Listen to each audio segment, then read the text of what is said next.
पछिल्लो समय साहित्यको अन्तरिक्षमा निकै नै शक्तिशाली कथाहरूको सफल प्रक्षेपण गराउँदै आउनुभएका कुशल लेखक तथा कथाकार साहित्यकार विवेक गौतमको बिल्कुलै समाजवादी र नारीवादी कथा एक झिलको खुसीको वाचनमा म जीएम शर्मा विवेकको हार्दिक नमस्कार तथा साहित्यिक अभिवादन।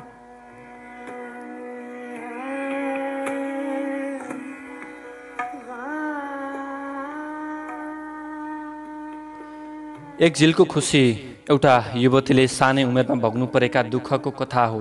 यस कथामा लेखकले गरिबीलाई कथाको मार्फत उठाउन खोज्नु भएको छ र एक झिलको खुसी कथा यसरी सुरु हुन्छ।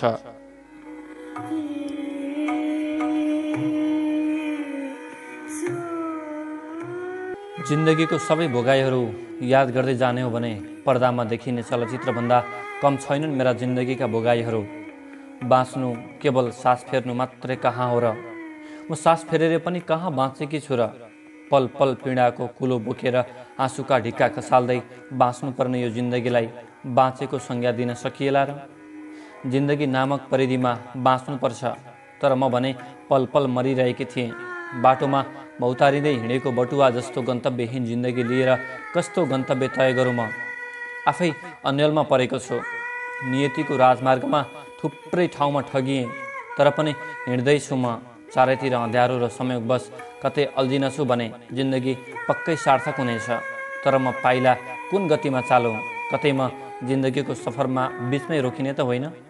अब जिन्दगीको मार्गमा आउने चुनौतीहरूलाई स्वीकार्न सकुला वा नसकुला? जिन्दगीको यात्रा तय गर्दै जाँदा आत्महत्याको निर्णयभन्दा आत्मविश्वासको निर्णयले जीवनरूपी संसारमा परिस्थितिसँग जुझ्दै सङ्घर्ष गर्ने विचारको बीजारोपण गरायो।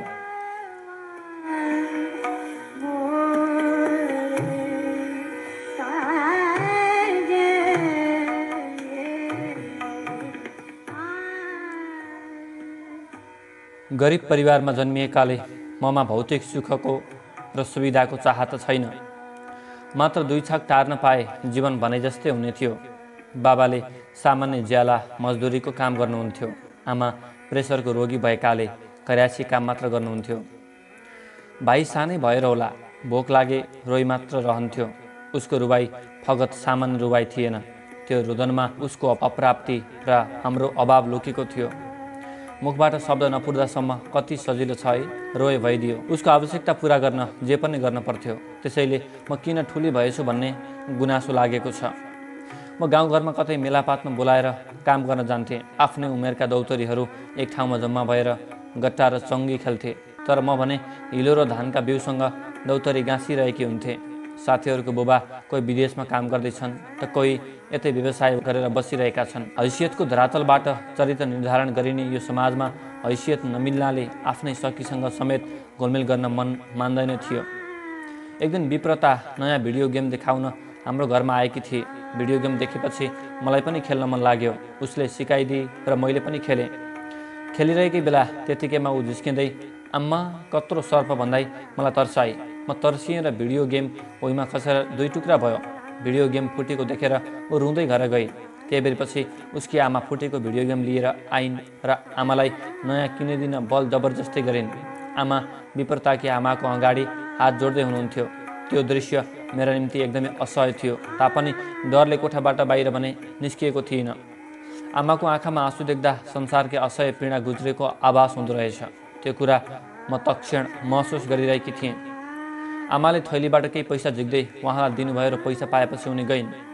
आमाले उनको गोडाको चाल आँखाले देखेसम्म हेरिरहनुभयो।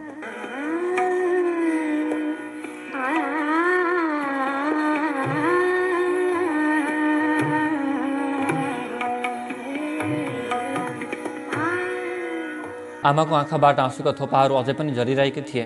छोराछोरीको गल्तीको सजाय आमा बाबाले भोग्नुपर्छ भने चाहिँ मेरो गल्तीको सजाय आमाले पाउनु भएको थियो। त्यसैले त आमा पूर्ण रूपले विचलित हुनुभएको थियो। आँखामा टिलपिल आँसु लिएर मलाई एक थप्पड हान्नुभयो, तर त्यस बखतमा रोइनँ, किनकि मेरो गल्तीको सजाय मेरी आमाले पाउनु भएको थियो, जुन कुरा मेरो लागि असह्य थियो। अबदेखि कसैको घर खेल्न नजाने र कसैलाई पनि घरमा खेल्न नबोलाउने आमाले सजाय सुनाउनु भयो। त्यस दिनदेखि म विप्रताको घर जान छोडेँ र ऊ पनि हाम्रो घरमा आउन छोडी। मङ्गलबारको दिन थियो। बाबा खाना खाएर काममा जानुभयो। मङ्गलबारको दिन भए तापनि त्यो दिन हाम्रो निम्ति मङ्गल रहन सकेन। बाबा बेहोस हुनु भएछ।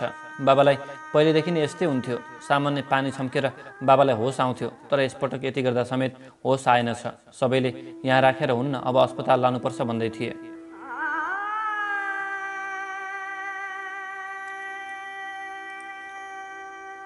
बल्ल तल्ल बाबालाई अस्पताल त पुर्यायौँ, तर उपचारको निम्ति हामीसँग पर्याप्त रकम थिएन। ट्युमर रहेछ ब्रेनमा, जसले गर्दा बाबालाई माइग्रेन हुँदो रहेछ र बेला बेला बाबा बेहोस हुँदो रहेछ। डाक्टरले बाबाको तुरन्त उपचार गर्नुपर्ने बताएका थिए।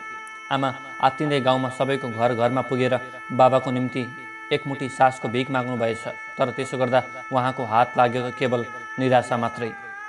सम्पत्तिको नाममा त्यही एउटा घर थियो, त्यही घरलाई बन्दकी राखेर साउसँग ऋण लिनुभएछ। काउन्टरमा पैसा जम्मा भएपछि बाबाको अपरेसन सुरु भयो। आमा छटपटाउँदै यताउता गर्दै हुनुहुन्थ्यो। मैले भगवानलाई बाबाको सलामतीको लागि गुहार्दै थिएँ। केही समयपछि डाक्टर आएर अपरेसन सफल भएको कुरा बताउन साथ आमा हतारिँदै बाबालाई हेर्न पुग्नुभयो।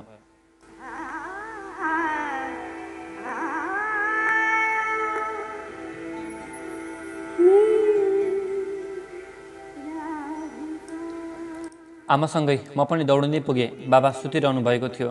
आमाले बुबाको कहिले टाउको, कहिले गोडा त कहिले हात सुमसुमाउँदै हुनुहुन्थ्यो। केही समयपछि बुबाको होस आयो। होस आउने बित्तिकै यताउता हेर्न थाल्नुभयो। हेरिरहनु भएको थियो। बर्र आँसु खसाल्न थाल्नुभयो। बाबा रोएको देखेर आमा पनि रुन थाल्नुभयो र पत्तो नपाई मेरो आँखाबाट पनि अनायासै अश्रुधारा खसेछन्।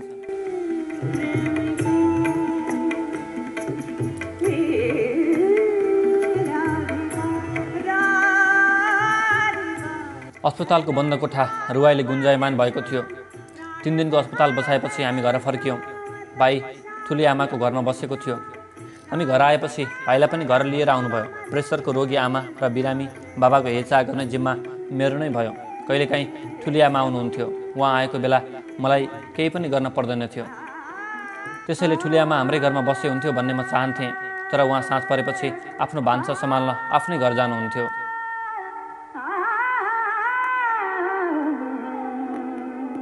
गरिबी न हो, 2 छाक पेट पाल्न धौधौ हुँदो उहाँलाई पनि। पसिलो खान नपाएर होला बाबा दुब्लो देखिन थाल्नु भएको थियो। ठुले आमाको घरमा भैँसी पालेको हुनाले कहिलेकाहीँ दुध लिएर आउनुहुन्थ्यो। त्यसैको भरमा एक गाँस खाना रुच्थ्यो बाबालाई।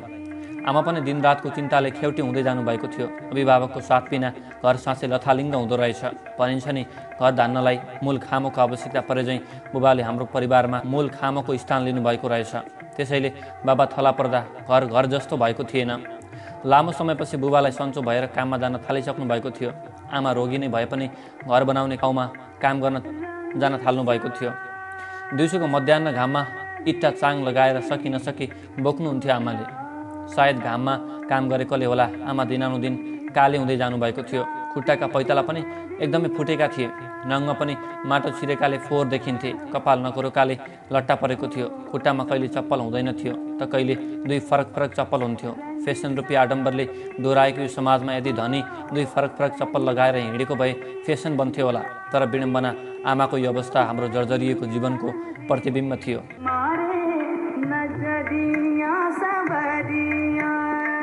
धनी र गरिबमा पनि कति भिन्नता छ है। उही मान्छे नै भए पनि उनीहरू शरीरलाई कायम गर्नको लागि थोरै खान्छन्। हामी अर्को दिनका लागि बचाउन थोरै खान्छौँ। यही कुरा उनीहरूको लागि यादगार कथा बनिदिन्छ। तर विडम्बना हाम्रो लागि यो व्यथा बनेको छ।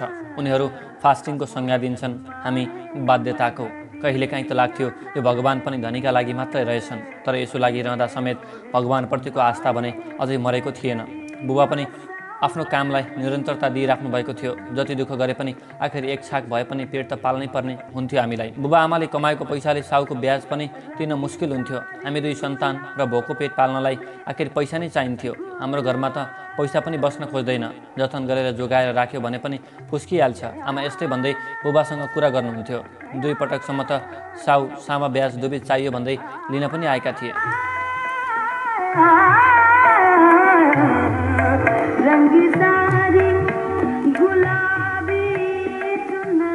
बाबाले ब्याज मात्र दिएर पठाउनु भएको थियो। दिन बित्दै गयो। म पनि अब 15 वर्ष पुरा भएर 16मा पाइला टेकेकी थिएँ। मेरो संवेदनशील अङ्गहरू पनि विकासित हुँदै गरेका थिए। छातीको भाग पनि बिस्तारै बढ्दै गइरहेको थियो। नितम्ब केही हदसम्म चौडा हुन थालेको थियो। त्यसैले जस्तो कपडा लगाए पनि सुहाएको अनुभूति गर्न थालेकी थिए। आफूसँगैका सहेलीहरू पनि तरुणी भइसकेका थिए। विप्रता त अझ श्रृङ्गार गरेर होली निकै राम्रै देखिन्थे। तर मसँग भने यसरी श्रृङ्गारका सामानहरू किन्न पैसा कहिले हुँदैनथ्यो। लाग्यो गरिबी बैंस खत्रु रहेछ, जुन कुरा अहिले म आत्मबोध गर्दैछु। मलाई पनि विप्रता चाहिँ राम्रै हुन मन लागेको थियो। कहिलेकाहीँ घरमा पाहुना आउँथे, पाहुनाले फिर्ने बेला दिएको पैसा सङ्घालेर श्रृङ्गारका सामानहरू किन्ने गर्थे। सोच्थे यी पाहुनाहरू हाम्रो घरमा सधैँ आइरहन्। लाली पाउडर गाजर लगाएर अरू सहेलीभन्दा राम्रै देखिएको महसुस गर्थे र मक्क पर्थे। सायद यो बेला सबैलाई आफू अरूको तुलनामा राम्रै नै लाग्छ होला। तर घरको अवस्था भने निकै नाजुक हुँदै गएको थियो। बुबा आमा दुवै नै काम र चिन्ताले गर्दा दुब्लो देखिन थाल्नु भएको थियो। आमालाई प्रेसरको दबाई निरन्तर खानुपर्ने भइसकेको थियो। ऋण तिर्न जम्मा गरेको पैसा पनि दबाई र हामी दुई सन्तानलाई खुवाउनमै ठिक्क हुन्थ्यो। मैले पनि धेरै थोरै पैसा खुत्रुकेमा जम्मा गरेर राखेकी थिएँ। एक दिन बिहानै आमा पँधेरीमा पानी लिन जानुभएको थियो। पँधेरो हाम्रो घरबाट करिब 1 घन्टा जति टाढा थियो। आमाले बीच बाटोसम्म त पानी लिएर आउनुभएछ, तर थकाइले गर्दा आमा चक्कर लागेर पल्टिनु भएछ। भारी गाग्रो आमाको खुट्टामा लागेर केही पर पुगेछ। आमासँगै पानी लिन गएका अरू आइमाईहरू दौडँदै आमालाई हेर्न गएछन्। आमा घोप्टो पर्नु भएको थियो अरे। आमाको त्यस्तो अवस्था देखेर कोही आमालाई उठाउन खोजेछन्, कोही आमालाई पानी खुवाउन त कोही आमाको नाकमुखबाट आएको रगत सफा गर्न थालेछन्। यति गर्दा पनि आमा उठ्नु भएनछ। आमा नउठेपछि सबैजना अतालिएछन्। साइला बाको छोरा दौडँदै हाम्रो घर आएको थियो। बाबा कहाँ हुनुहुन्छ भन्दै सोध्दै थियो। बाबा घर पछाडि दाउरा चिर्दै हुनुहुन्थ्यो। मैले हातको इसाराले बाबा पछाडि हुनुहुन्छ भनेर देखाइदिएँ। बाबालाई भेटेपछि दुवै दौडँदै उकालो लागे, मानौ एक ठुलै दुर्घटना भएको छ।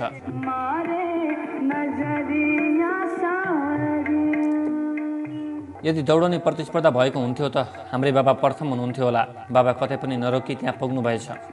त्यहाँ ठुलो भिड जम्मा भएको थियो अरे। बाबाले त्यो भिड छिचोलेर आमालाई हेर्नु भएछ। आमा उत्तानो परेर पल्टिएको देखेपछि बाबा आत्तिँदै आमालाई समाउँदै कराउनु भएछ।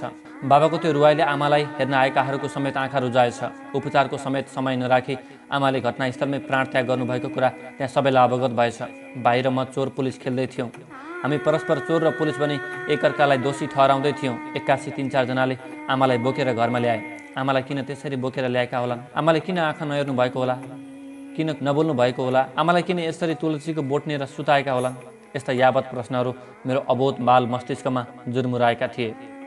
बिस्तारै हाम्रो घरमा मान्छेहरू जम्मा हुन थाले। जब म नजिक गएर आमालाई झकझकाएँ, आमा बोल्नु भएन, न त आँखा नै खोल्नु भयो। रिसाए पनि रुने बित्तिकै आमा बोल्नुहुन्थ्यो। तर आज आमा म यति रुँदा पनि बोल्नु भएको थिएन। छोरीप्रतिको वात्सल्य प्रेमले समेत बिउजन नसक्ने त्यस्तो कुन निद्रामा हुनुहुन्छ आमा? आमा त ममताकी खानी हुन्, निस्वार्थ प्रेमकी देवी हुन्। साँच्चै आमा यसरी एकाएक निर्दय बन्न सक्छिन् त? आज आमा किन चिर मौनताको समाधिमा समाहित हुनुहुन्छ? मैले आफ्नो मनलाई प्रतिप्रश्न गरेँ।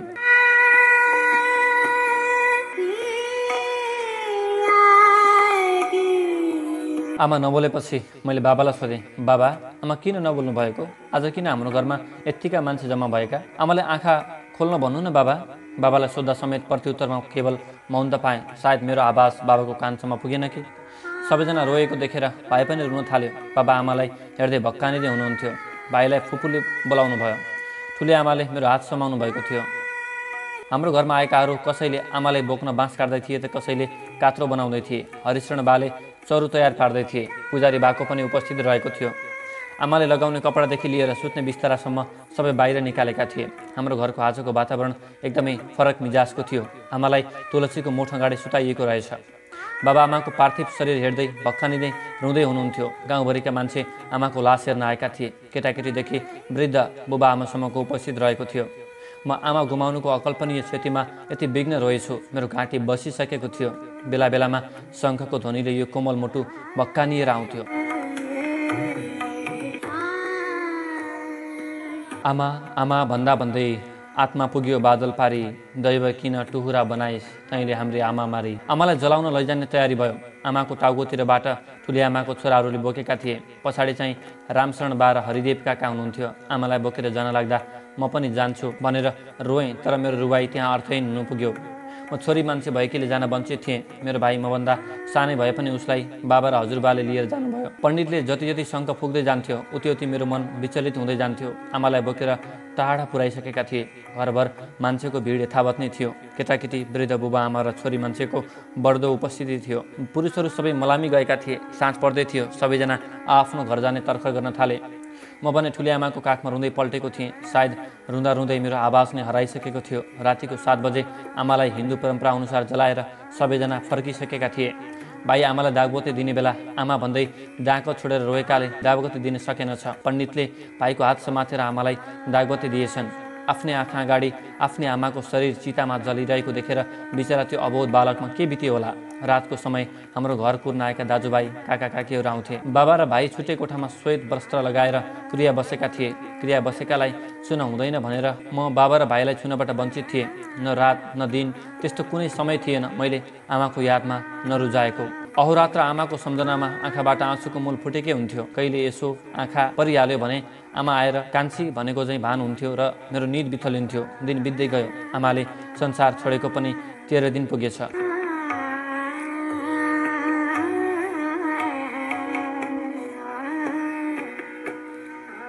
पुण्यतिथिको दिन मलामी गएका सबैलाई बोलाएर गहुँत ग्रहण गराएपछि चोकिन्छ भन्ने चलन थियो। सोही अनुरूप हामीले सक्ने जति खर्च गरेर आउनेहरू जतिलाई एक गिलास चिया र बिस्कुट उपलब्ध गरायौँ। भाइ र बुबाको सामिप्यता नपाएकाले आफ्नै घर पनि बिरानो लागेको थियो। पूजा सकिएपछि बाबाको काखमा बस्न पाउँदा बिरानो ठाउँबाट भर्खरै आफ्नो घर फर्किएको मुसाफिर चाहिँ आभास भएको थियो। बुबाले मेरो कपाल सुमसुमाउँदै सजल आँखाले मलाई एकटक निहाल्नुभयो। सायद उहाँले ममा आमाको प्रतिबन्ध देख्नुभयो कि। बुबा, भाइ र म एकअर्कालाई स्पर्श गर्दै रुन थाल्यौँ। भाइले मेरो हात समात्यो र मैले बुबाको औँला। बुबा आफ्नो जीवनको सहयात्री गुमाएकोमा दुःखी हुनुहुन्थ्यो। भाइ र म भने ममतामय आमा गुमाएर टुरो भएका थियौँ। 13औं दिनको काम सकिसकेको थियो।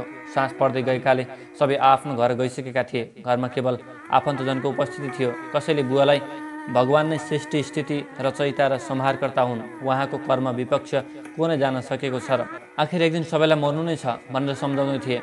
कोही त्यो अबोध बालकले कलिलो उमेरमा यो सब सहनु पर्यो भन्दै कारुणिक दृष्टिले भाइलाई निहाल्दै थिए। कसैले मलाई सान्त्वना दिइरहेका थिए। आमाको सम्झनाले मलाई एकान्तमा बस्न रुचाउने बनाएको थियो, किनकि एकान्तले आमासँग मलाई समीप बनाउँथ्यो। त्यो एकान्तमा मनमनै आमासँग भलाकुसारी गरिरहेकी हुन्थे। आमाले यो भौतिक संसार छाडेर गए तापनि मेरो मनमा शोभायमान हुनुहुन्थ्यो। त्यसैले मेरो मनमा विराजित मेरी आमासँग मनोवाद गर्न ध्यानचित्त हुन्थे। या भनौँ यो एकान्तवासले मलाई इन्ट्रोभर्ट बनाएको थियो। समयको गति पनि यसरी दौडिँदै थियो कि आमाले छाडेर 1, 2, 3 दिन हुँदै महिनौ पुगेछ। कहिलेकाहीँ फुपू र ठुली आमा आउनुहुन्थ्यो। त्यो पनि अब बन्द भइसकेको थियो। काम नगरी खाना पुग्दैन भने चाहिँ साँझ बिहान त्यसै चिन्ता गरेर खाना पुग्दैन थियो। बाबा काममा जान थालिसक्नु भएको थियो। केही समयसँग त खानालाई दुःख थिएन। चामल, चिनी, फलफुल, घिउ प्रशस्त थिए। भाइ र म भातभन्दा धेरै फलफुल खान्थ्यौँ। अलिअलि जम्मा भएको पैसा पनि काजक्रियामा सकिएको थियो। यद्यपि पैसा सकिए पनि खानको लागि केही समय दुःख थिएन। प्रशस्त फलफुल खाएर होला मेरो गाला स्याउ जस्तै राता राता र फुक्क फुलेका थिए।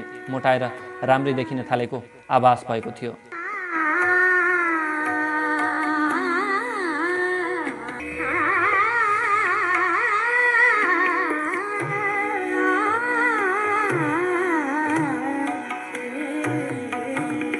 गाउँघरका केटा साथीहरूले समेत अरू सहेलीको तुलनामा मलाई राम्रै भन्न थालेका थिए। अरूले यसरी राम्रै भनिदिँदा मन प्रफुल्ल हुन्थ्यो। यो संसार सायदै कोही होला आफ्नो प्रशंसा गर्दा नरमाउने। यही समय नै त हो जहाँ आफ्नो अनुहार ऐनामा हेरिरहन मन लाग्ने। अनुहार मात्र राम्रो भएर नहुने रहेछ। समयको गतिसँगै विभिन्न चाहको विकास हुँदो रहेछ। होचो मान्छेलाई अग्लो हुने चाह जाग्दो रहेछ। मोटो मान्छेलाई पातलो हुन मन लाग्दो रहेछ। पातलीलाई मोटीलाई पातली, कालीलाई गोरी हुन। तर आफ्नो शारीरिक बनोटमा आएको परिवर्तनमा कसैलाई पनि सन्तुष्टि नहुने बेला पनि त यहीँ रहेछ। एक दिन बाबालाई खाना पुर्याएर आउँदै थिएँ। कोही अपरिचित व्यक्ति हाम्रो गाउँ आउँदै गरेको देखेँ। ऊ झट्ट हेर्दा अन्दाजी 26-27 को देखिन्थ्यो। अग्लो कदको, हल्का मोटो, अलिअलि दारीजुङ्गा पालेको थियो। कालो सर्ट, कालो जुत्ता, कालो चस्मा, कालो कोट, कालो पेन्ट र उसको वर्ण पनि हल्का कालो नै थियो। झट्ट हेर्दा लाग्यो मानव ऊ कालो रङले प्रेरित छ। दायाँ बायाँ हेर्दै, कहीँ रोकिँदै, कहीँ टोलाउँदै, मानव त्यो जवान कसैको घर खोज्दै भौतारिँदै थियो। म हिँड्दै उसको नजिक पुगिसकेको थिएँ। उसले मलाई देखेपछि बोल्न खोजे नै लाग्यो, तर उसको मुखबाट आवाज फुटेन। म उसलाई पछाडि पारेर अघि हिँडेँ। पछाडिबाट कसैले बोलाइ नै लाग्यो, नभन्दै त्यो जवानले मलाई नै बोलाएको रहेछ। खिमानन्द सापकोटाको घर खोज्दै भौतारिएको रहेछ। खिमानन्दबाट नै आमाले बुबाको उपचारको निम्ति ऋण लिनुभएको थियो। उसले सोधसँगै मैले किमानन्द बाको घर देखाइदिएँ। उसले मुसुक मुस्कुराउँदै धन्यवाद दियो, तर उसको हाँसो साहु बाको घर थाहा पाएर भन्दा पनि मसँगको कुराकानीले प्रेरित थियो। ऊ साहु बाको घरतिर लाग्यो र म आफ्नो घरतिर।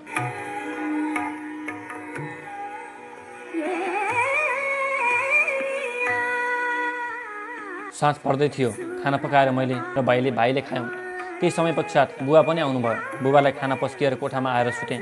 भोलि बिहान सबैले उठेर भाँडा माझ्दै थिए। बुबा घरमाथिको छानो टाल्दै हुनुहुन्थ्यो। सायद गरिबीको पहिलो उदाहरण त्यो पनि थियो। परबाट साहु बासँग हिजोको त्यो जवान पनि हाम्रो घरतर्फ आउँदै गरेको देखेँ। साहु बालाई देख्ने बित्तिकै बुबा तल झर्नुभयो। पिँढीमा चकटी ओछ्याएर त्यहाँ बस्न आग्रह गर्नुभयो।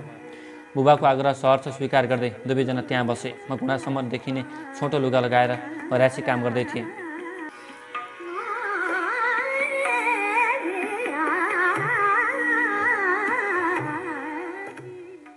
त्यो जवानले बेला बेला मलाई नै हेरे चाहिँ आभास हुन थाल्यो। उसको हेराइ कामुकताले प्रवाहित थियो। उसको अनुहारको भाव पर्दा लाग्यो। ऊ मनको लड्डु हिउँसँग खाँदै थियो। हरभराउँदो जवानीले भरिएकी यौवना भन्दै कल्पनाको कुण्डमा डुबुल्की मार्दै थियो।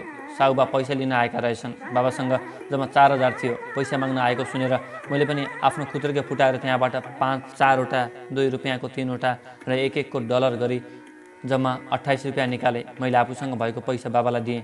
जसरी हिराको अगाडि जिरा महत्त्वहीन हुन्थ्यो, त्यसरी नै हजारौँको कारोबारमा केही रुपियाँको के नै अर्थ हुन्थ्यो र। तर पनि मैले दिएको त्यो पैसा बाबाले समात्नुभयो। अहिलेलाई ब्याज राख्नुहोस्, बाँकी पैसा हजुरलाई 3 महिनापछि। बाबाको कुरा खस्न नपाउँदै साहुबा कड्के। साहुबाले हाम्रो घरमा ताला लाउन खोज्दै थिए, तर त्यो जवान त्यहीँ भएकाले साहुबालाई त्यसो गर्न दिएन। त्यो जवानले लागेको ऋण तिरिदिने कुरा गर्यो। बाबाले आश्चर्य भावमा उसको मुहारतिर हेर्नुभयो। म पनि अचम्म परेँ। तर उसले तिरिदिए बापत एउटा शर्त राख्यो। साँच्चै स्वार्थ सिद्ध गर्न त कतै सिपालु रहेछ यो समाज। उसको अप्रत्याशित आफ्नो अपनत्वमा पनि मलाई विवाह गर्न स्वार्थ लुकेको रहेछ।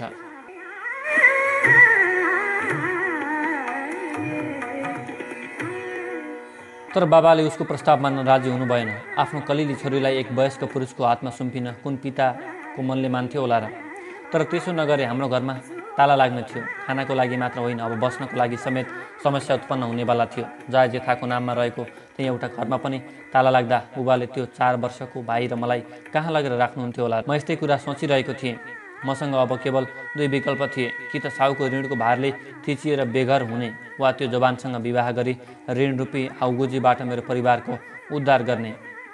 केही बेर सोच र यथार्थको अन्तर्द्वन्द्वमा पिल्सिएर म त्यो जवानसँग विवाह गर्ने नतिजामा पुगेँ। बुबाको हात थामेर घर बचाउने जिम्मेवारीको बिँडो थाम्दै आफू बिहे गर्न राजी भएको कुरा बुबालाई बताएँ।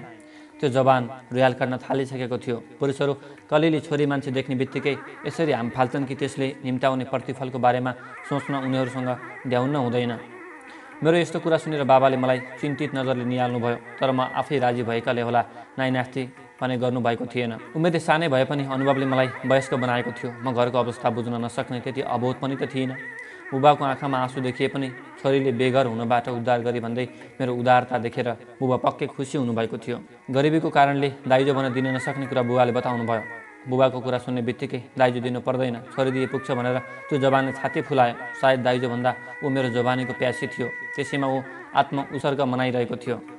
बिहेको लागि चिना हेराइयो। चिना हेराए अनुसार 19 गते शुभ साइज जुरेको थियो। त्यही दिन विवाह हुने निश्चित थियो। बिहेको लागि अब धेरै समय थिएन। आज 17 गते बिहेको तयारीका लागि केवल 2 दिन बाँकी रह्यो। यो 2 दिनमा सबै तयारी गर्नुपर्ने थियो। विवाहको लागि आफन्तबाट धेरै थोरै सहयोग आयो। उताबाट जन्ती थोरै आउने भएकाले खर्च कम हुने देखियो। बिहेको दिन आयो। बिहेमा विप्रता पनि आएकी थिए। मलाई उप्रति अब रिस नभएर माया पलाइसकेको थियो।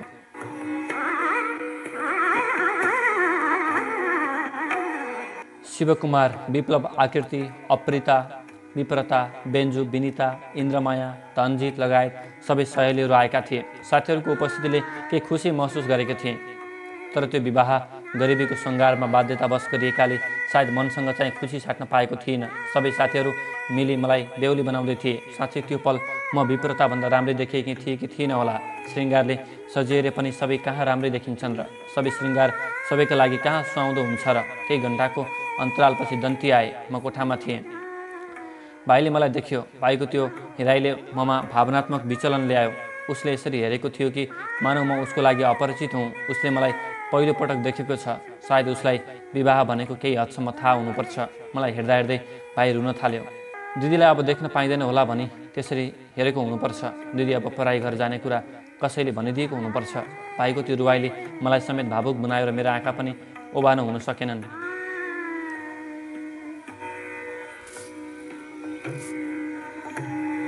मेरो विवाहको कुरा चलेदेखि नै म विचलित थिएँ, तर आज भाइको त्यो कारुणिक रुवाईले मलाई छताछुल्ल बनायो। ऊ सोच्दै होला, अब म चोर पुलिस खेलौँ, कोसँग झगडा गरौँ, कसले मिठो पकाएर खुवाउला र? अब कसले मेरो गल्ती सिरोधार्य गरी गाली खान्छ? कोसँग अब ऊ घुर्की लाउँछ? उसको अबोधपनभित्र यावत प्रश्नहरू लुकेको म सजिलै देख्न सक्थेँ। तर महिलाको नियति नै यस्तो हुँदो रहेछ। आफ्नो घर जतिसुकै प्यारो लागे पनि एक न एक दिन अर्काको घर जानै पर्दो रहेछ। संसारमा सबैभन्दा धेरै झगडा गर्ने यिनै दिदी भाइ नै त हुन्। तर जब एकअर्कालाई चोट लाग्थ्यो, अर्काले पनि पीडाको महसुस गर्थ्यो। सायद त्यस्तो निश्चल सम्बन्ध दाजुभाइ र दिदीबहिनीमै हुन्छ। त्यसैले त जति झगडा गरे पनि उनीहरू टाढा रहन सक्दैनन्। म रोएको देखेर साथीहरू मलाई सम्झाउन थाले। मलाई बिहेको यज्ञसम्म विप्रताले लिएर आए। पुजारी बारे भने जस्तै हाम्रो विवाह विधिगत रूपमा सम्पन्न भयो। अब मलाई बोकेर गाडीसम्म पुर्याउन बाँकी थियो। त्यसैले मैले पराईको घरमा आफ्नो मान्नुपर्ने हुन्थ्यो। जेठको गर्मीले पसिनाम्य भएको थिएँ। त्यसैले होला आँसुले पनि थप गर्मी बनाएको थियो। बाबाले मलाई बोकेर गाडीसम्म पुर्याउनु भयो। आँखा राता राता पार्नु भएको थियो। फेरि के सोच्नुभयो, आँखाबाट आँसुको मूल फुटाएर मलाई अँगालेर रुन थाल्नुभयो।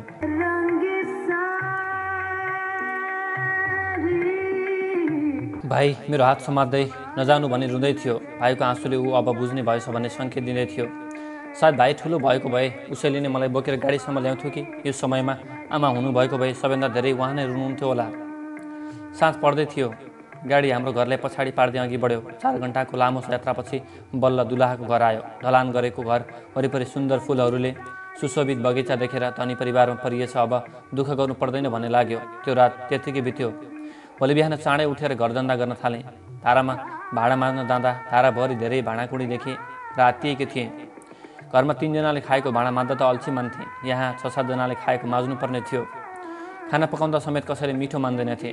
त्यस घरमा बुहारी कम, नोकर्नी ज्यादा भएको थिए। कुनै काम गर्दा पनि कसैको सहयोग पाउँदिनथे। श्रीमानको माया पनि रात परेपछि सम्भव गर्ने बेला मात्र अनुभूत गर्थे, नत्र त उहाँले पनि घर परिवारकै कुरा सुनेर मसँग झर्कनुहुन्थ्यो। म बिरामी भएर केही अबेरसम्म सुते भने पनि सासु आमाको नमिठो वचन सुन्नु पर्थ्यो। त्यति ठुली भएकी नन्द पनि अबेरसम्म सुत्नुहुन्थ्यो। उहाँको लुगा धोइदिनेदेखि लिएर सबै काम मैले नै गर्नु पर्थ्यो। काम गर्नु परेर त केही गुनासो थिएन। महिलाको कर्म नै यस्तो हो भन्ने कुरा अनुभवले सिकाएको थियो। केही काम बिग्रेमा नमिठो वचन सहनु पर्थ्यो। कतै सुनेको थिएँ, अन्याय गर्ने र अन्याय सहने दुवै अपराधी हुन्। साहस बटुलेर आमालाई सुनाएँ, म यो घरकी बुहारी हुँ, नोकर्नी त होइन नि। तपाईँहरू पनि मलाई काममा सहयोग गर्नु हुँदैन र? यति मात्र के भनेकी थिएँ। अब हुँदाहुँदै मुखलाउनु पनि भइछेस् भन्दै भुताल्नु भयो। सहेरै बसेँ। बेलुका उहाँ आएपछि बेलबिस्तार लगाएँ। उहाँले पनि मलाई नै पिट्नुभयो। त्यति सानो उमेरमा बिहे गरेर केही सिक्न पनि त पाएको थिइनँ। सिकाउनु पर्ने ठाउँमा सबैले अपहेलना गर्नुभयो। उहाँलाई पनि मेरो शरीरसँग त प्रेम थियो। अब प्राप्त गरिसकेपछि उहाँलाई किन चाहिन्थ्यो र? यदि फिर्ता गर्न मिल्ने भए मलाई भोगेर फिर्ता गरिदिन्थ्यो होला। एक रात भीषण हावाहुरीका साथ अविरल वर्षा भएको थियो। 8 बज्दा समेत उहाँ घरमा आउनुभएको थिएन। म आत्तिएको थिएँ। रातिको 10 बज्दा उहाँले नसा गरेर मात्तिएर आउनुभएको थियो। नसामा भएको बेला उहाँमा कामुकता उच्च बिन्दुमा पुग्यो। त्यो रातमा बिरामी भएर छटपटिएकी थिएँ। टाउको दुखेर शरीर लखतरान परेको थियो। उहाँले ममाथि आफ्नो शारीरिक भोग जताउन थाल्नुभयो। मेरो कलिलो स्तनलाई बाघलाई सिनो झम्टे चाहिँ लुच्न थाल्नुभयो। बढी बोले पिटिहाल्नुहुन्थ्यो। सहेर बसेँ तापनि नबजाले दुखेको थियो। मलाई निवस्त्र बनाएर आफ्नो हवसको प्यास मेटाउनु भयो। बल जबरजस्ती गर्दा समेत ममा उहाँलाई हटाउन सक्ने सामर्थ्य बाँकी रहेको थिएन। त्यसैले त्यो रात आफ्नै पतिबाट बलात्कृत हुन पुगे। पति भएपछि उसलाई त्यो अधिकार छ। बलात्कार कसरी भयो सोच्नु होला, तर इच्छा विपरीत भएको संसर्ग पनि त एक प्रकारको बलात्कार नै त हो। त्यति निर्दयी रहेछ मेरो पति भन्ने कुरा त्यही रात थाहा भयो, जुन रात म बिरामी भएको बेला श्रीमानबाट बलात्कृत भएँ। मलाई त्यस बखत आराम र दबाईको आवश्यकता थियो, तर म सम्पन्न घरकी बुहारी भएर पनि मेरा लागि ती दुवै चिज अप्राप्त भइदिएका थिए। त्यस रातदेखि आफ्नै पतिबाट पनि सुरक्षित महसुस हुन छाडेको थियो। सासु आमाले पनि केही कुरामा विवाद भयो कि गरिब बाउले पाल्न नसकेर छुटकारा पाउनको लागि बिहे गरिदिएको भन्दै तथानाम गाली गर्थिन्। त्यतिले मात्र नपुगेर माइतमा एक छाक खाना लाउन गाह्रो पर्थ्यो। यहाँ मेरो छोरासँग बिहे गरेर मस्ती भएको छ, यसलाई पुगिसरी भएको छ भन्दै गाली गर्न समेत पछि हट्नुहुन्थेन। कुनै पनि गल्ती नगरेका गरिब र निर्दोष बा आमालाई तथा नाम गाली गर्दा कुन छोरीको मन नरोला र? मेरो शरीर भोग्ने स्वार्थ सिद्ध गर्न बाध्यतामा फँसेकी केटीलाई बिहे गर्ने उनका छोरालाई मैले मायाजालमा फँसाएर बिहे गरेँ भन्दै म माथि दोष थुपारेकी छिन्। उसलाई थाहा थियो म कुन अवस्थामा आएर उसँग बिहे गर्न राजी भएको थिएँ, तर आमाले यति भन्दा समेत केही थाहा नभए चाहिँ मौन रहन्थे मेरो श्रीमान नसामा हुँदा कैयौँ पटक चित्कार छाडेर मनभित्रैबाट रुन्थे। मलाई यो घरले रोएर आफ्नो मनको बह पोख्ने अधिकार दिएको थिएन। कति पटक त पेटमा लात हानेर निर्थुक्क पर्थेँ। पेटीले हानेर हरेक अङ्ग प्रत्यङ्ग छेद विच्छेद पारेका थिए। शरीरको यस्तो कुनै भाग थिएन जहाँ पेटीले हानेर नीलदाम नबनाएका हुन्। गर्भवती हुँदा समेत उहाँको वज्रपात सहन्थे। तक्षण आफू मरे पनि आफ्नो सन्तानलाई केही नहोस् भने भगवान्सँग निरन्तर प्रार्थना गरेँ। कहिलेकाहीँ पल पल मरेर बाँच्नुभन्दा आत्महत्या गर्छु भन्ने सोच आउँथ्यो, तर मेरो कोखमा हुर्किरहेको बच्चाको मायाले मेरो पाइला पछाडि सर्थ्यो।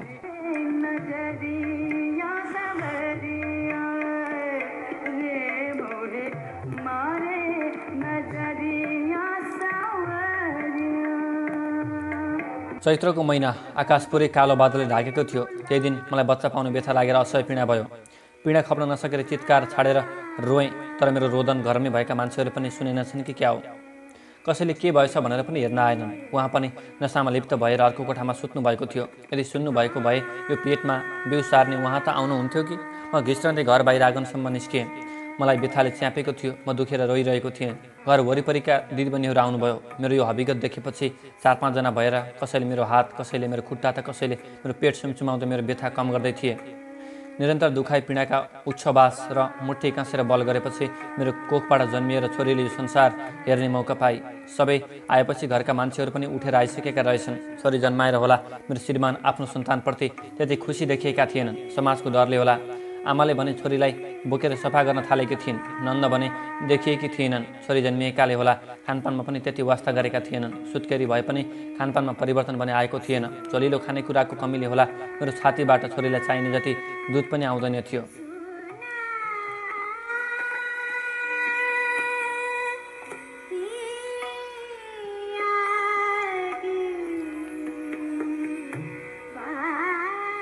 छोरी भोकाएर रुँदा पनि बाबुलाई छोरी रोएकोमा झर्को लाग्थ्यो। मान्छेभित्र दया, माया, घृणा, रिस सबै प्रकारको भावनाको संयोजन हुन्छ। त्यसैले होला नातिनीको रुवाईले हजुरआमाको मनमा माया पलाएको थियो कि दया। छोरालाई भनेर खसीको खुट्टा ल्याउन लगाउनु भयो। भैँसी घरै पालेकाले दुध किन्न पर्दैन थियो। दुध, घिउ, सुप, फलफुल आदिले गर्दा छोरीलाई पुग्ने प्रशस्त दुध आएको थियो। म पनि अलिअलि मोटाउन थालेको थिएँ। मप्रति घर परिवारले थोरै माया देखाएकाले म सधैँ सुत्केरी नै हुन पाएँ भन्ने चाहन्थेँ। सोच्थेँ कतै मेरो परिवार परिवर्तन त भएन। माया हुन्थ्यो त त्यो बोलीमा मिठास आउँथ्यो। दया नै गरेका भए पनि मैले भने मायाको अनुभूति गर्न थालेका थिएँ। दिन बित्दै गयो। छोरीले यो धरती टेकेको पनि 11 दिन पुगिसकेको थियो। यो 11 दिनसम्म श्रीमान साथीकै घर बसेका थिए। कतै सुनुहुन्थ्यो बेलुकी मात्र नभई दिउँसो पनि खुट्टा भुइँमा राख्न नसक्ने गरी पिउन थाल्नु भएको छ अरे। 11औं दिनको दिन छोरीको न्वारन थियो, तर छोरीको बाउ भने अत्तो पत्तो थिएन। सबै तयारी भइसक्दा पनि उहाँ नआउनु भएकाले डर लागेको थियो। कतै केही त भएन भन्ने डर त थियो नै, तर उहाँ आउनुहुन्छ भन्ने आशा पनि थियो। बाउ जो थिए आउनेछन् भन्ने आश थियो, तर आएनन्। उहाँको यस्तो गराइले छोरी जन्माएर मैले महापाप गरे चाहिँ भान हुँदै थियो। केही घन्टापछि एउटा अपरिचित नम्बरबाट कल आयो। हिजो राति नसामा लिप्त भएर घर फर्किँदा गाडीले हानेर घटनास्थलमा मृत्यु भएको कुरा कल गर्ने मान्छेले बतायो। यो खबर सुन्नासाथ मेरा ज्ञान इन्द्रियहरू अचेत भए। म त बेहोसी न पुगेछु। हे दैव, कस्तो खेल खेलिस् मसँग।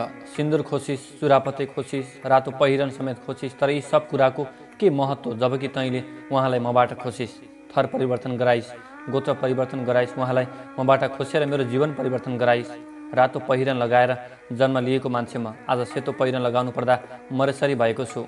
ऊ कति निर्दयी छस् त। सिन्दुरको एक धर्का दिएका थिए, आखिर त्यो पनि खोसेर लगे। अब यो काम नलाग्ने थर र गोत्र के आवश्यकता मलाई। उनले दिएको थर र गोत्रको के महत्त्व अब, जबकि उनी नै यो संसारमा छैनन्। यस्तो सेतो जीवनको के अर्थ। उफ, अभागी त म नै हुँ। मैले उहाँलाई परलोक हुनबाट किन रोक्न सकिनँ। दैव पो निर्दयी थियो, आखिर उहाँ त मेरो हुनुहुन्थ्यो। अब न तस्बिरले उहाँको मायाको प्यास मेटाउँछ, न त उहाँको यादले। अब म सधैँका लागि एक्लो भएँ, सदा सदाको लागि। ठुलो दाइ र सासूआमा गएर लास लिएर आएछन्। छोरी भोकाएर रुँदै थिए। केही समयपछि मेरो होस आयो। होस आएर पतिको शरणमा जान के लागेको थिएँ। सासूले छुन पनि दिएनन्। मेरो कारणले उहाँको मृत्यु भएको भन्दै मलाई दोषी ठहराउँदै थिए। बिचरी त्यो 11 दिनकी अबोध छोरीलाई पनि बाँकी छाडेनन्। भन्दै थिए यदि यो अलक्षिनी नजन्मिएकी भए मेरो छोराको यो अभिगत हुँदैन थियो। श्रीमान खस्नु भएको पीडा त मनमा थियो नै, तर सासुआमाको त्यो कुराले पीडा झन् बल्दाइदिएको थियो। हाम्रो विवाहको बेला घाम लागेकाले होला हाम्रो दाम्पत्य जीवनमा घाम लाग्न सकेन। सानैमा आमा गुमाएँ, अहिले जीवन बुझ्न थालेपछि पति गुमाउनु पर्यो। म नै अलक्षिनी रहेछु कि जस्तो लाग्न थालेको थियो। दिन प्रतिदिन म र त्यो सानी छोरीप्रति दमन बढ्दै जान थाल्यो। श्रीमान हुँदा त मैले त्यो घरकै बुहारीको अहोदा पाएकै थिइनँ, अब झन् कसरी राम्रो व्यवहार गर्लान् भन्ने अपेक्षा गरौँ। आमा र नन्दको धारिलो शब्दले मन चिरिएर आउँथ्यो। गाउँभरि हामी आमा छोरीको नराम्रो कुरा काट्दै हिँड्थे। सासूले यो बच्चीको बाउ मेरो छोरो होइन, बुहारी अनेक पर पुरुषसँग लसपस गर्थे, त्यसैको पाप जन्मिएको हो भन्न समेत पछि हट्दिनन्। दिनदिनैको पीडा र कलह सहन नसकेर एक दिन मैले घर छोडेर जान निधो गरेँ। श्रीमानले छोडेर जानुभयो। सधैँ सधैँको पीडा सहेर अब त्यो घरमा के का लागि बस्नु? सानी छोरीलाई अटाउन नसक्ने घर पनि कस्तो घर? घरबाट निस्किएर जान मलाई कयौँ पटक भनेका थिए। श्रीमानको मृत्युको भोलिपल्टैबाट अब तेरा लागि यो घर सधैँका लागि बन्द भयो पनि भनेका थिए।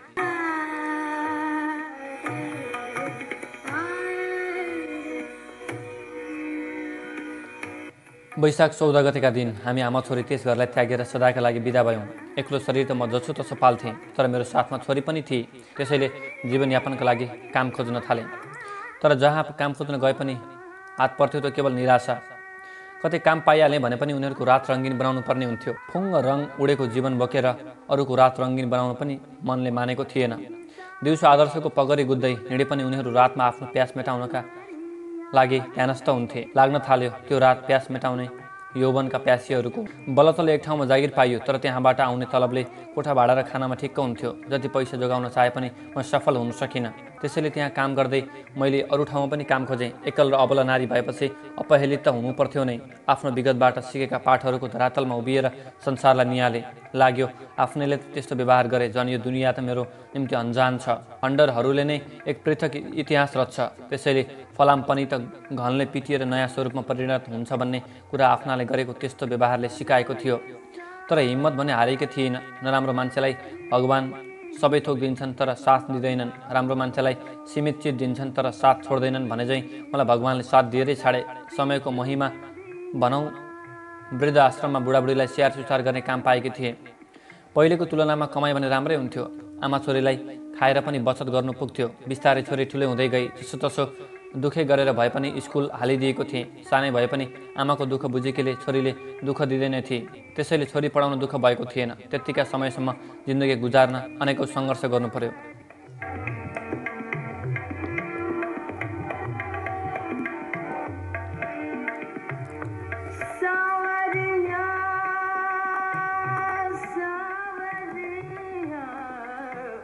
तर सङ्घर्ष गर्दै जाँदा कतै हार नखाएकाले जीवन राम्रैसँग चलेको थियो। छोरीको पढाइ राम्रै थियो। एसएलसीमा प्रथम श्रेणीमा उत्तीर्ण भई +2 पढ्नको लागि वीरेन्द्र क्याम्पसमा भर्ना भएकी थिए। मेरो उमेर पनि 28-29 पुगेको थियो। छोरीले बोर्डिङमा पढाएर आफ्नो लागि खर्च निकाल्थे। अब पहिले जस्तो खानेकै लागि सङ्घर्ष गर्नुपर्ने अवस्था थिएन। जीवन सहज तरिकाले गुज्रिँदै थियो।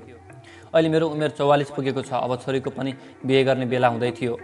मैले बिहे गरेँ भने आमा एक्लै हुन्छन् भनेर बिहे गर्न मानेकी थिएन। पछि आमालाई पनि पालेर राख्छु भन्ने कोही आयो भने त्यति बेला सोचौँला भनेर जिद्दी गरेकी छे। अहिले लोकसेवामा नाम निकालेर अधिकृत भएकी छे। अब हाम्रो आफ्नै घर छ, छुट्टै शान छ। अहिले मलाई प्रायले अधिकृतकी आमा भनेर चिन्छन्। मलाई मेरो छोरीप्रति गर्व छ। यदि त्यो पल आत्महत्या गरेको भए यो सुन्दर संसार नदेखि संसार त्याग्ने थिएँ र स्वर्गमा गएर यो संसार विरक्त लाग्दो छ भन्थेँ होला।